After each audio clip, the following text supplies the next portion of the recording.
Hi friends, welcome to my channel. So today we gonna learn how to draw eye sketch with charcoal pencil. So let's get started. So friends, as you are watching in this video, I'm using charcoal pencil because charcoal pencil is the best medium.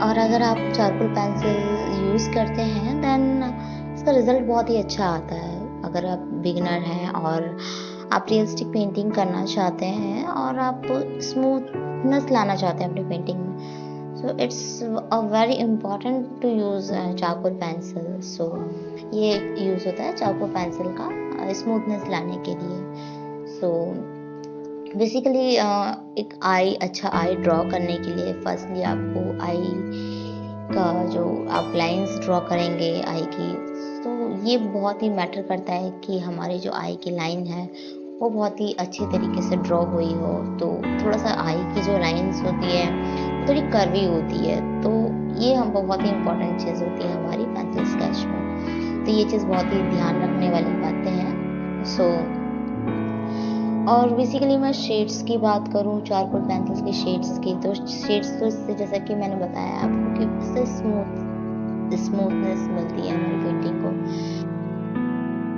सो इसी तरह से blending का भी बहुत ही important role होता है हमारी sketch में।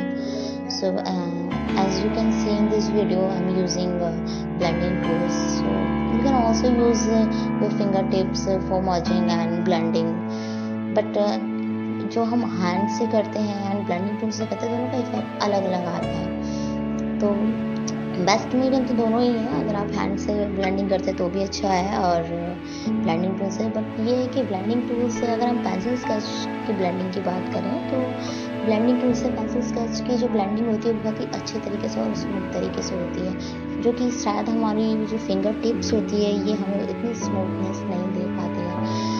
तो ये बहुत ही इम्पॉर्टेंट होता है कि अगर आप ब्लेंडिंग टूल अगर आप हैंड का यूज़ कम ही करें तो, क्योंकि हैंड का यूज़ आप नॉर्मल और कलर्स में तो हम यूज़ करते हैं, बट स्केचिंग में हम अगर अपने फिंगर टिप से ब्लेंडिंग करते हैं तो फिंगर टिप से ब्लेंडिंग करने से थोड़ी सी उसमें रफनेस आ जाती है, जो कि हमें एक स्मूथ पेंटिंग चाहिए तो वो चीज़ हमें नहीं चाहिए होती है।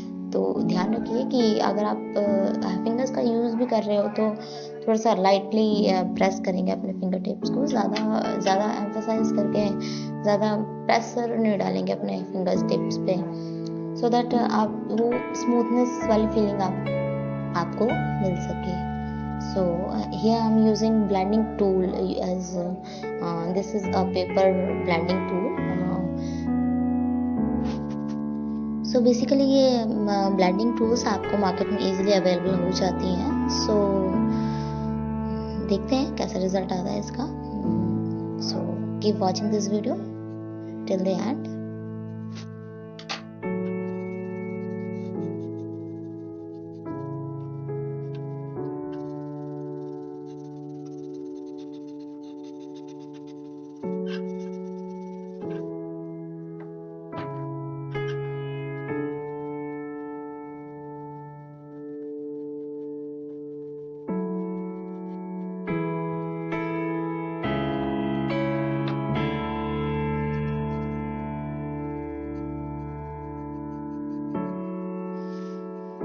सो बेसिकली फ्रेंड्स, शेड्स एक स्केचिंग में शेड्स बहुत ही मैटर करता है, तो आपको शेड्स की बहुत अच्छी नॉलेज होनी चाहिए। अगर आप पेंसिल स्केच कर रहे हैं तो बहुत ही मैटर करता है शेड्स कि आपको कितनी नॉलेज है शेड्स की।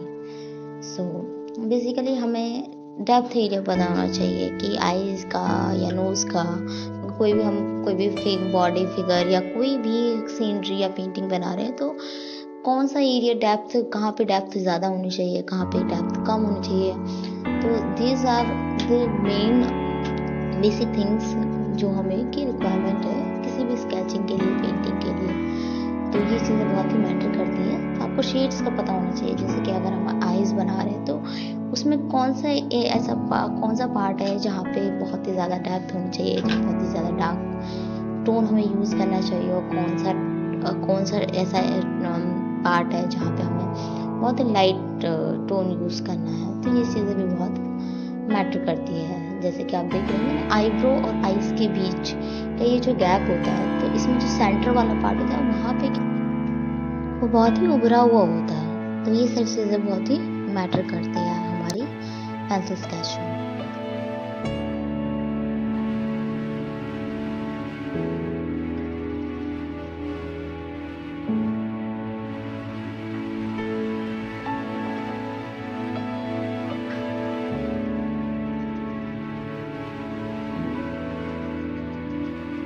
बेसिकली मैंने जो ऑब्जर्व किया है, तो मैंने भी ये देखा है कि जो हमारा आईज और आईब्रो का जो गैप होता है, इसके बीच का जो गैप होता है, इस सेंटर वाला जो पार्ट होता है वहाँ पे वाइटिश एरिया ज़्यादा होता है। वाई? बिकॉज वहाँ पे लाइट, वो एरिया हमारा उभरा हुआ होता है और वहाँ पे लाइट ज़्यादा पड़ रही होती है, और बाकी एरिया जो होता है थोड़ा सा डार्क में चला जाता है। तो बेसिकली ये चीज़ हमारा उभरा हुआ होता है, तो पेंसिल शेडिंग में भी हमें इस चीज़ का बहुत ही ज़्यादा ध्यान रखना पड़ता है।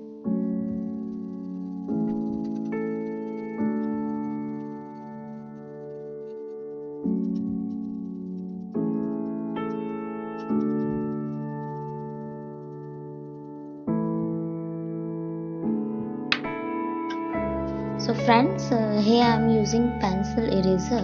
So basically pencil eraser का जो यूज़ होता है वो टाइनी वर्क के लिए यूज़ करते हैं। लाइक हमें कोई हेयर्स ड्रॉ करने हैं या फिर बहुत ही छोटा एरिया जहाँ पे हमें थोड़ा सा वाइट पोर्शन शो करना है, तो हम बेसिकली पेंसिल इरेजर का यूज़ करते हैं।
सो बेसिकली शेड्स बहुत ही मैटर करता है फ्रेंड्स। तो शेड्स का आपको बहुत अच्छे से ख्याल रखना है स्केचिंग करते वक्त कि शेड्स कहाँ पे आपके डार्क का टोन यूज़ करना और कहाँ पे लाइट टोन आना चाहिए। Need to know which area will be the darker or which area will be the lighter. So इस चीज़ का आपको बहुत ही ज़्यादा ध्यान रखना होगा। सो बिकॉज जो मैंने ऑब्जर्व किया है अपने अभी तक के एक्सपीरियंस में, so basically it comes when you practice.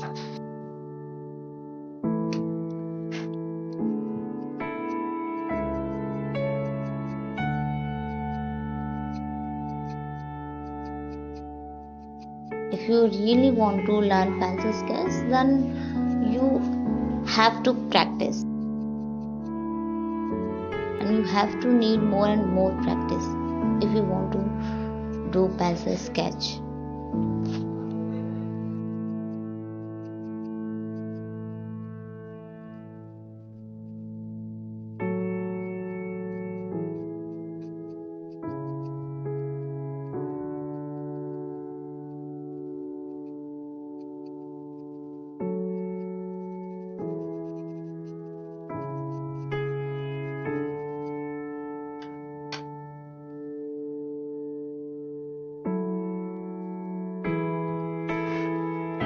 So here I'm using a white gel pen. So basically white gel pen का जो यूज़ होता है वो हाईलाइट करने के लिए होता है, हाईलाइट टोन देने के लिए होता है पेंसिल स्केच में। सो इसका यूज़ हम ज़्यादा नहीं करते, इसका हैंड में हम टचअप फाइनल टचअप देने के लिए हम वाइट जेल पेन का यूज़ करते हैं।